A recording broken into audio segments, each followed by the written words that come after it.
ನಾಳೆ ಕುಮ್ಮಘಟ್ಟದಲ್ಲಿ ದೊಡ್ಡ ಮಟ್ಟದ ಜೆಡಿಎಸ್ ಸಮಾವೇಶ. ಬೆಂಗಳೂರಿಗೆ ಸೀಮಿತವಾದ ಸಮಾವೇಶದಲ್ಲಿ ಲಕ್ಷ ಜನ ಭಾಗಿಯಾಗುವ ಸಾಧ್ಯತೆಗಳಿವೆ. ಪೂರ್ವ ಸಿದ್ಧತೆಗಳನ್ನ ಪರಿಶೀಲನೆ ಮಾಡೋಕೆ ಜೆಡಿಎಸ್ನ ಯುವ ನಾಯಕ ನಿಖಿಲ್ ಕುಮಾರಸ್ವಾಮಿ ಅವರು ಆಗಮಿಸಿದ್ದಾರೆ. ನಾಳಿನ ಈ ಸಮಾವೇಶದಲ್ಲಿ 1 ಲಕ್ಷ ಜನ ಭಾಗಿಯಾಗುವ ನಿರೀಕ್ಷೆ ಇದೆ, ಸಾಧ್ಯತೆಗಳಿದೆ. ಈ ಎಲ್ಲ ಕಾರ್ಯಕ್ರಮದ ಪೂರ್ವ ಸಿದ್ಧತೆಗಳನ್ನ ನೋಡೋದಕ್ಕೆ, ಪರಿಶೀಲನೆ ಮಾಡೋದಕ್ಕೆ ನಿಖಿಲ್ ಕುಮಾರಸ್ವಾಮಿ ಅವರು ಬಂದಿದ್ದಾರೆ. ಜೆಡಿಎಸ್ 25 ವರ್ಷ ಪೂರೈಸಿದ ಸಂದರ್ಭದಲ್ಲಿ ಬೆಳ್ಳಿ ಹಬ್ಬ ಆಚರಣೆಯ ಸಮಾವೇಶ.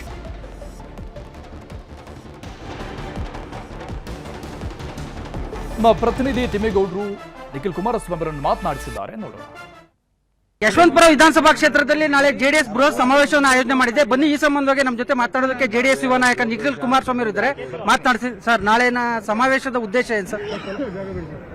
ಪಕ್ಷ 25 ವರ್ಷ ಪೂರೈಸಿ ಕರ್ನಾಟಕ ರಾಜ್ಯದಲ್ಲಿ ಒಂದು ಪ್ರಾದೇಶಿಕ ಪಕ್ಷ ಸ್ಥಾಪಿಸಿ ಒಂದು ಬೆಳ್ಳಿ ಹಬ್ಬ ಆಚರಣೆ ಮಾಡತಕ್ಕಂಥ ಈ ಒಂದು ಶುಭ ಸಂದರ್ಭದಲ್ಲಿ ಈಗಾಗಲೇ ಹಾಸನ ಜಿಲ್ಲೆಯಿಂದ ಶುರುವಾದಂಥ ಸಮಾವೇಶ ಕಿತ್ತೂರು ಕರ್ನಾಟಕದಲ್ಲಿಯೂ ಕೂಡ ಆಗಿದೆ.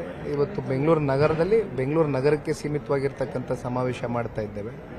ನಾಳೆಯ ದಿನ ಬಹಳ ಬೃಹತ್ ಸಂಖ್ಯೆಯಲ್ಲಿ ಜನಸಾಗರ ಬಂದು ಈ ಸಮಾವೇಶದಲ್ಲಿ ಪಾಲ್ಗೊಳ್ತಕ್ಕಂಥ ಎಲ್ಲ ಸಾಧ್ಯತೆಗಳು ಕೂಡ ಇದೆ. ಬೆಂಗಳೂರು ನಗರದ ಏನು ಸಮಸ್ಯೆಗಳೇನಿದೆ, ಜ್ವಲಂತ ಸಮಸ್ಯೆಗಳು, ಕಳೆದ 3 ವರ್ಷದಿಂದ ಈ ಸಮಸ್ಯೆಗಳು ಅತಿರೇಕಕ್ಕೆ ಹೋಗಿ ಮುಟ್ಟಿದೆ. ಇವೆಲ್ಲದರ ಕುರಿತಾಗಿ ಜೊತೆಯಲ್ಲಿ ದೇವೇಗೌಡರು ಸಾಹೇಬರು, ಕುಮಾರಣ್ಣ ಅವರ ಕಾಲ್ಗಡದಲ್ಲಿ ಆಗಿರ್ತಕ್ಕಂಥ ಅಲ್ಪಾವಧಿಯಲ್ಲಿ ಆಗಿರ್ತಕ್ಕಂಥ ದೊಡ್ಡ ಮಟ್ಟದ ಕೊಡುಗೆಗಳು ಬೆಂಗಳೂರು ನಗರಕ್ಕೆ ಏನಿದೆ, ಇವೆಲ್ಲವೂ ಕೂಡ ವಿಸ್ತಾರವಾಗಿ ನಾಳೆ ವೇದಿಕೆ ಮೇಲೆ ಚರ್ಚೆ ಮಾಡ್ತಾರೆ. ಸರ್, ಈಗ ಬೆಂಗಳೂರು ನಗರದಲ್ಲಿ ಜೆಡಿಎಸ್ ಅಸ್ತಿತ್ವಕ್ಕಿಲ್ಲ, ಇಂಥ ಒಂದು ಚರ್ಚೆ ಸಂದರ್ಭದಲ್ಲಿ ಜಿಬಿಎ ಚುನಾವಣೆಯಲ್ಲಿ ಗೆಲ್ತೀವಿ ಅನ್ನೋದಕ್ಕೆ ಏನು ಕಾನ್ಫಿಡೆನ್ಸ್ ಸರ್?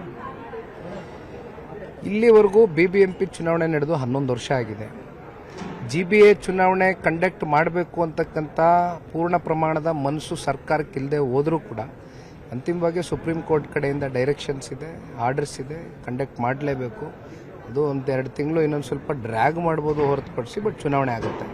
ಆ ನಿಟ್ಟಿನಲ್ಲಿ ಹೊಸ ನಾಯಕರನ್ನ ಹುಟ್ಟಾಕ್ತಕ್ಕಂಥದ್ದಕ್ಕೆ, ವಾರ್ಡ್ಗಳಲ್ಲಿ ಕಾರ್ಪೊರೇಟರ್ಸ್ನ ಹುಟ್ಟಾಕ್ತಕ್ಕಂಥದ್ದಕ್ಕೆ, ಹೊಸ ನಾಯಕತ್ವ ಸೃಷ್ಟಿ ಮಾಡ್ತಕ್ಕಂಥದ್ದಕ್ಕೆ ಜಿಬಿಎ ಚುನಾವಣೆ ಎದುರು ನೋಡ್ತಾ ಇದ್ದೇವೆ. ವೋಟರ್ಸ್ ಇದ್ದಾರೆ, ನಮ್ಮನ್ನು ಪ್ರೀತಿಸ್ತಕ್ಕಂಥ ಜನ ಇದ್ದಾರೆ, ಕೆಲಸ ಮಾಡಿದ್ದೇವೆ. ಅದನ್ನು ಮನವರಿಕೆ ಮಾಡಿಕೊಡುವ ಮೂಲಕ ಹ್ಯಾಂಡ್ ಬಿಲ್ಸ್ಗಳನ್ನ ಅವ್ರ ಕೈಗೆ ಕೊಡ್ತಕ್ಕಂಥದ್ದು, ಮೆಂಬರ್ಶಿಪ್ ಡ್ರೈವ್ಗಳನ್ನ ಮಾಡಿಸ್ತಕ್ಕಂಥದ್ದು, ಪ್ರತಿ ವಾರ್ಡ್ಗಳಲ್ಲಿ ಎಲ್ಲ ಟಾಸ್ಕ್ಗಳನ್ನ ಕೊಟ್ಟಿದ್ದೇವೆ.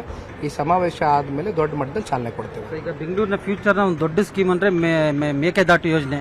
ಈ ಒಂದು ಮೇಕೆದಾಟು ಯೋಜನೆಯನ್ನ ಡಿ.ಕೆ. ಬ್ರದರ್ಸ್ ಅದನ್ನೇ ಪ್ರಮುಖ ಅಸ್ತ್ರವನ್ನಾಗಿ ಮಾಡ್ಕೊತಾ ಇದ್ದಾರೆ. ಈ ವಿಚಾರವಾಗಿ ಯಾವ ರೀತಿ ಕ್ಲಾರಿಟಿ ಕೊಡ್ತೀರಾ ಜನರಿಗೆ? ಕೇಂದ್ರ ಸರ್ಕಾರ ಸ್ಪಂದಿಸ್ತಾ ಇಲ್ಲ ಅನ್ನುವಂಥ ಆರೋಪದಲ್ಲಿ ಕೊನೆಗೆ ನಾನು ಇವತ್ತು ಅವರಿಗೆ ಒಂದೇ ಪ್ರಶ್ನೆ ಕೇಳ್ತಕ್ಕಂಥದ್ದು, ತಮಿಳುನಾಡಿನ ಮುಖ್ಯಮಂತ್ರಿಗಳು ಸ್ಟಾಲಿನ್ ರವರು ಯಾರ ಜೊತೆಯಲ್ಲಿದ್ದಾರೆ? ಕಾಂಗ್ರೆಸ್ ಜೊತೆಯಲ್ಲಿದ್ದಾರೆ. ಅವ್ರ ಕಡೆಯಿಂದ ಒಂದು NOC ತಗೊಂಬರ್ಲಿ, ಒಂದು NOC ಕೊಡಿಸ್ಲಿ ಸ್ಟಾಲಿನ್ ಅವ್ರ ಕಡೆಯಿಂದ.